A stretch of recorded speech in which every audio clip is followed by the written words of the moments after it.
کله بعدی چیکار کنم کوتاش کنم بلند چه میتونی بکنی داداش این نوبت ما نشد چی قوری میزنی بهت گفتم ساعت چند میشه 6 چند اومدی 6 الان چنده 8 دلار ارزون زد داداش مشتری غرق شد الان بهت زنگ میزنم اوه کی ریده تو کلت دفعه قبلی هم که اومدم خودت زدی که یک خط خالی می‌خواستی بگیری ها خب تمام دیگه پرو سکن لاجه داداش من اومدم داداش بهت گفتم 4 اینجا بشه الان چنده 4 دقیقه 2 دقیقه دیر اومدی ما مشتری دیگه جاد نشونم داداش موام میریزه زینک بخور داداش من بشینم میخوای بیا بشی روی داداش این دستتو اینجا بذار الان خوبه این مدل جدیده که اومده ما 10 سال پیش به مشتریام می‌زدم داداش وقت می‌خوای هفته دیگه بیا الان پرو تو که الان بیکاری چوسی هم داداش برای عید وقت می‌خوای از الان وقت می‌گیرن الان که برج 5 هنوز بگیر دیگه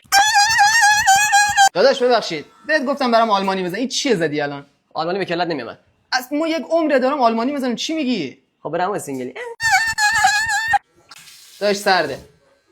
آب گرم شد داداش آب یا گرمه یا سرده دیگه داداش اسلای ما چقدر شد قابل نداره اسلات 200 ایدی ما رو بکش الان برج 5 عیدی چی آخرین باری که اومدی کی بود قبل عید آفرین فکر ما یادم منه داداش اسلای من واجب تره یا نهار تو اسلات تو آقا ببخشید دستشویتان کجاست همونجا که سر تو شستم خب تونه